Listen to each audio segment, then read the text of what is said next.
नमस्कार, मी Sachin Chavan, MC news Jalna बातमीपत्रात आपल्या सर्वांचं स्वागत। या बातमीपत्राचे प्रायोजक आहेत संजीवनी मल्टी स्पेशालिटी हॉस्पिटल, आपल्या आरोग्याची संजीवनी, the skill to heal, the speed to care. Jalna शहरातील ओजस हॉस्पिटलच्या 3ऱ्या वर्षाच्या वर्धापन दिनानिमित्त डायलिसिस, NICU सह कॅन्सर विभागाने मानसोपचार विभागाचा भव्य शुभारंभ करण्यात आलाय। जालना विधानसभा आमदार अर्जुन खोतकर यांच्या हस्ते या ठिकाणी वेगवेगळ्या सुविधांचं उद्घाटन करण्यात आलंय। जालना शहरातील ओजस मल्टीस्पेशालिटी हॉस्पिटलच्या 3ऱ्या वर्षाच्या वर्धापन दिनानिमित्त डायलिसिस, NICU सह कॅन्सर विभागाने मानसोपचार विभागाचा भव्य शुभारंभ करण्यात आला। यावेळी NICU डायलिसिस कॅन्सर युनिटचे उद्घाटन माजी मंत्री तथा आमदार अर्जुनराव खोतकर यांच्या हस्ते करण्यात आले। या प्रसंगी उपस्थित डॉक्टर, नर्सेस तसेच सर्व पॅरामेडिकल स्टाफ यांना माजी मंत्री तथा आमदार अर्जुन खोतकर यांनी पुढील वाटचालीस शुभेच्छा दिल्या आणि आपल्या हातून लोकांची आरोग्योत्तम सेवा घडो अशी प्रार्थना केली। यावेळी ओजस हॉस्पिटलच्या विविध विभागाची भेट घेऊन उपस्थित रुग्णांशी संवाद साधत आरोग्याची विचारणा केली। या कार्यक्रमाला शिवसेना संपर्क प्रमुख पंडित दादा भुतेकर, रवींद्र तात्या तौर, doctor Suraj Singh Taur, doctor Krantisinh Lakhe Patil, doctor Ravindra Thorat, doctor Prachi Marlecha, doctor Sagar Bagde, doctor Avinash Gaikwad, doctor Sneha Taur, doctor Sadhana Thorat, doctor Prachyut Dahiwal, doctor Manish Sahani, doctor Surjit Ambhore, doctor Amol Dahyalkar, doctor Kumarshree Saraswat तसेच हॉस्पिटलचा सर्व नर्सिंग स्टाफ आणि पॅरामेडिकल स्टाफ यांची उपस्थिती होती। नांदेड जिल्हा कारागृह अधीक्षकांच्या जालन्यातील घरी घरफोडी करत चोरट्यांनी सोन्याच्या दागिन्यांसह रोख रक्कम लंपास केली आहे। जालन्यातील वाटूर फाटा येथील ही घटना असून याबाबत परतूर पोलीस ठाण्यात अज्ञात चोरट्यांविरोधात गुन्हा दाखल करण्यात आलाय। या घरफोडीत जवळपास 5 तोळे सोने आणि 60,000ची रोख रक्कम चोरीला गेली आहे।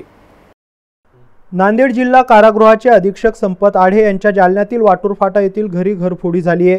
चोरट्यांनी घराचे कुलूप तोडून लोखंडी कुलूप तोडून ड्रॉवरमध्ये ठेवलेले जवळपास 5 तोळे सोने आणि 60,000 रुपये रोख रक्कम लंपास केली आहे। या प्रकरणी जालन्यातील परतूर पोलीस ठाण्यात अज्ञात चोरट्यांविरोधात गुन्हा दाखल करण्यात आला असून पुढील तपास परतूर पोलीस करत आहे।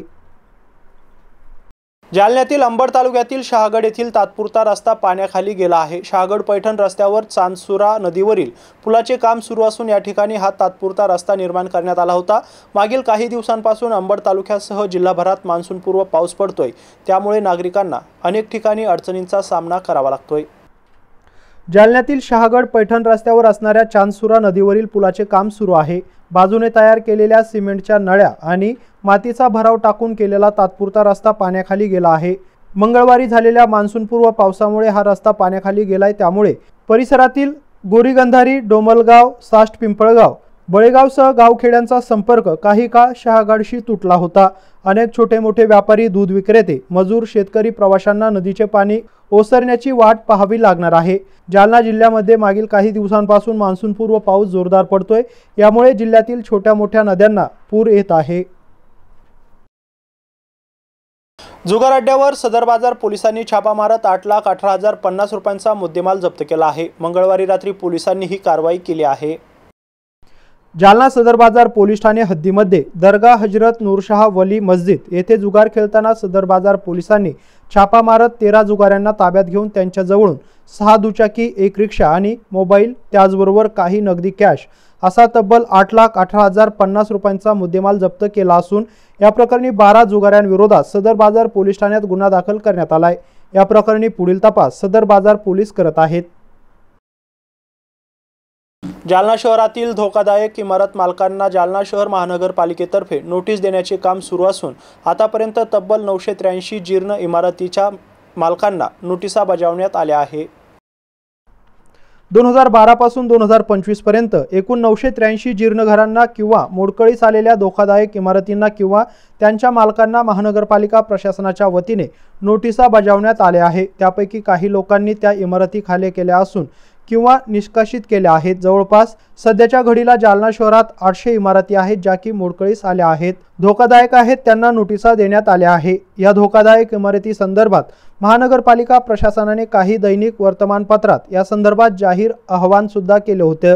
2 दिवसांपूर्वी झालेल्या अवकाळी पावसामुळे जालना बस स्थानक परिसरातील साई कॉम्प्लेक्स इमारत ही अचानकपणे ढासळली असून यामध्ये जीवितहानी झाली नाही, मात्र येथील दुकानदारांचे म्हणणे आहे की महानगरपालिका प्रशासनाने आम्हाला कुठलीच पूर्वसूचना दिली नसून कुठल्याही प्रकारच्या नोटिसा दिल्या नाहीत।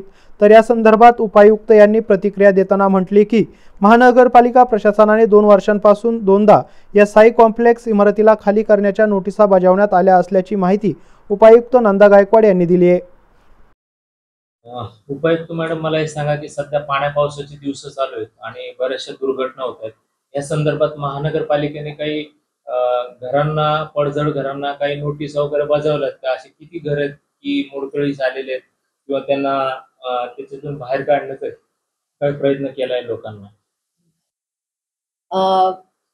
आपण 2012 पासून जवळजवळ 983 जीर्ण घरांना किंवा ज्या मोडकळीस आलेले घरं किंवा धोकादायक इमारती ज्याला आपण म्हणतो अशांना नोटिसा दिलेल्या आहेत। तर त्यापैकी काही लोकांनी त्या रिकाम्या करून निष्कासित केलेल्या आहेत आणि जवळपास 800 इमारती अजून आहेत। आपण त्या लोकांना नोटीस देतो आणि त्या नोटीसमध्ये त्यांना आपण सूचना करतो की तुमच्या घराचं तुम्ही एक स्ट्रक्चरल ऑडिट करून घ्या आणि त्या ऑडिटचा रिपोर्ट इकडे महानगरपालिकेमध्ये सादर करा। जर त्या रिपोर्ट प्रमाणे जर ती इमारत जर धोकादायक असेल तर ती इमारत रिकामी करणे आणि ती निष्कासित करणे ही त्या नागरिकांची जबाबदारी असते। या संदर्भात काही आपण दैनिकांमध्ये किंवा काय असं जाहीर आव्हान वगैरे केलंय का जाहीर प्रकटन? हा, आपण 1-2 दिवसापूर्वीच जाहीर नोटीस वर्तमानपत्रामध्ये दिलेली आहे, ज्यामध्ये आपण धोकादायक इमारतीचे लक्षणं आणि ते कशा ओळखायच्या, त्यानंतर आपण त्या बाबतीत स्ट्रक्चरल ऑडिट करून घेणं का जरुरी आहे आणि त्याचा रिपोर्ट महानगरपालिकेत सबमिट करणं जरुरी आहे, या गोष्टी आपण त्यामध्ये नमूद केलेल्या आहेत। काल परवा जो काही पाऊस झालाय त्यामध्ये बस स्थानकाजवळ जे साई कॉम्प्लेक्स आहे ते पूर्ण ढासळलंय। त्याच्यात मात्र काही जीवितहानी वगैरे काही झाली नाही, मात्र नुकसान झालेलं आहे। या संदर्भात तिथल्या नागरिकांना काही नोटिसा, दुकानदारांना काही दिले आहेत का आपण, किंवा काही असं त्यांना बाहेर काढण्यासाठी काही प्रयत्न केलेत का? मागील 2 वर्षापासून आपण त्यांना नोटिसा 2दा दिलेल्या आहेत की इमारत धोकादायक आहे आणि ती रिकामी करावी आणि निष्कासित करावी, पण त्यांनी कुठल्याही प्रकारची त्यावर ॲक्शन घेतली नाही आणि इमारतीचा तो गॅलरीचा भाग कोसळलेला आहे। तर माझी सर्व नागरिकांना विनंती आहे की त्यांनी आपापल्या घराची पाहणी करून आणि विशेषतः ज्या इमारतींना महानगरपालिकेने नोटिसा दिलेल्या आहेत धोकादायक इमारत म्हणून, तर त्यांनी त्याचं एक स्ट्रक्चरल ऑडिट सादर करावं। जर त्या धोकादायक नसतील तर ठीक आहे, पण जर त्या धोकादायक असतील तर त्यांनी त्या जरूर रिकाम्या कराव्यात आणि त्या निष्कासित कराव्यात, कारण ही जबाबदारी प्रत्येक नागरिकाची आहे। आणि साई कॉम्प्लेक्स एका पावसामध्ये पडझड झाली, तर काय सांगाल?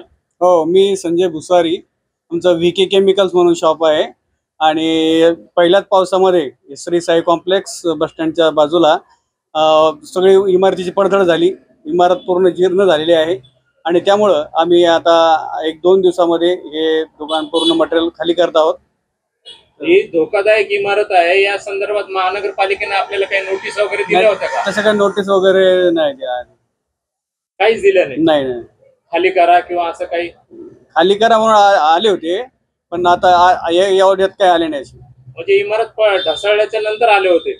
नाही, अगोदरच आले होते, हे जीर्ण झालेले आहे म्हणून। नोटीस वगैरे काही दिली नाही? नाही, खाली करा म्हणून काल CO साहेब आले होते, मॅडम आल्या होत्या, त्यांनी सांगितलं हे लगेच खाली करा म्हणून, आणि त्यामुळे आम्ही आता हे खाली करायला सुरुवात केलेली। पावसात पडलं का सगळं? हो, पावसामुळे पडलं। काय नाव तुमचं? संजय भुसारी। याबरोबरच हे बातमीपत्र इथंच संपलंय। पुन्हा भेटूया पुढील बातमीपत्रात, तोपर्यंत पाहत राहा MC न्यूज जालना। नमस्कार।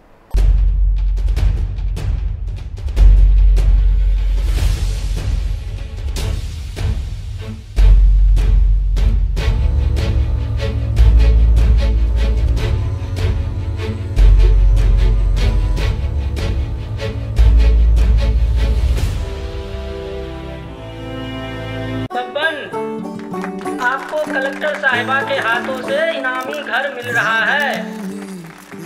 आपका घर बहुत सुंदर होगा ना? अरे नहीं बेटा, हम तो बहुत छोटे आदमी हैं। चाचू डोंट वरी, मैं बड़ी होकर आपके लिए और सबके लिए मजबूत और सुंदर घर बना के दूंगी। कालिका सरिया लाना मत भूलना। कालिका TMT सरिया कंक्रीट से करे मजबूत जोड़ और भूकंप, संग, आग से लड़कर घर को दे दीर्घायु।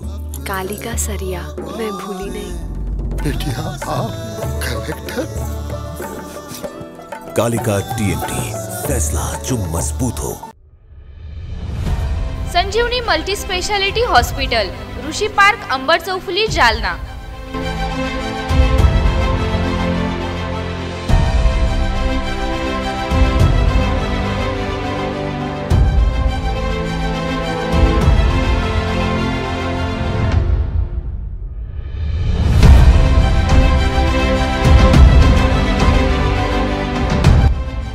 महात्मा ज्योतिबा फुले जन आरोग्य योजना आणि प्रधानमंत्री जन आरोग्य आयुष्मान भारत योजना उपलब्ध। मेडिसिन विभाग, बालरोग विभाग, स्त्रीरोग विभाग, अस्थिरोग विभाग, सर्जरी विभाग, नाक कान घसा विभाग आणि पॅथॉलॉजी विभागात काम करणारी तज्ञ डॉक्टरांची टीम। उपलब्ध सुविधा ICU, NICU, जालना शहरातील अद्ययावत Ultima of 100 with stent boost cath lab, modular operation theatre, dialysis विभाग, cardiac care unit CCU, angiography सुविधा, एंजिओप्लास्टी सुविधा, 24 तास अत्यावश्यक सेवा आणि कार्डियक ॲम्ब्युलन्स उपलब्ध। महाराष्ट्र पोलीस कुटुंब आरोग्य योजनेसह सर्व आरोग्य विमा कंपन्यांचे कॅशलेस उपचार। संजीवनी मल्टी स्पेशालिटी हॉस्पिटल, आपल्या आरोग्याची संजीवनी।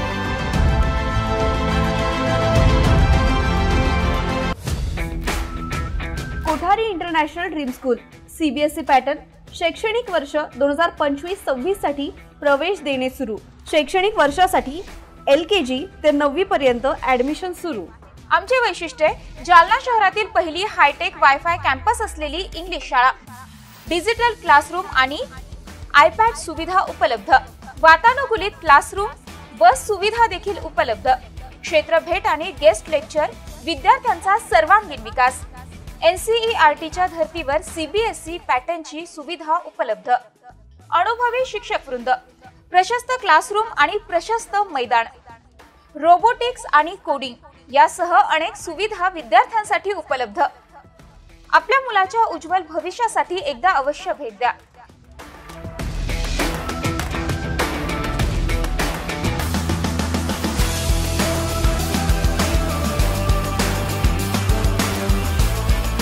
Kothari international dream school, JES महाविद्यालयाजवळ, Deulgaon Raja road, Jalna.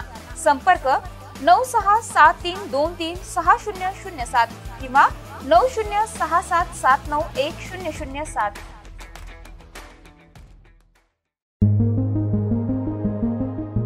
Devgiri English high school, Jalna येथे शैक्षणिक वर्ष 2025-26 साठी नर्सरी ते इयत्ता 10वी पर्यंत प्रवेश देणे सुरू। आमची वैशिष्ट्ये, सर्व सुविधांनी युक्त नवीन इमारत, विद्यार्थ्यांना खेळण्यासाठी प्रशस्त मैदान, विद्यार्थ्यांसाठी बस सुविधा, उच्च शिक्षित कुशल शिक्षक वर्ग, मर्यादित प्रवेश, वेळोवेळी शैक्षणिक सहलीचं आयोजन। देवगिरी इंग्लिश स्कूलचा 10वीचा 100% निकाल, नेहमीची परंपरा कायम राखत यावर्षी देखील 10वीचा निकाल 100%। आमचा पत्ता, देवगिरी इंग्लिश हायस्कूल, गायत्री लॉन्सच्या पाठीमागे, अंबड चौफुली, जालना। प्रवेशासाठी संपर्क 9623 75 61 32 आणि 90 28 94 37 04 आणि 93 71 26 17 77।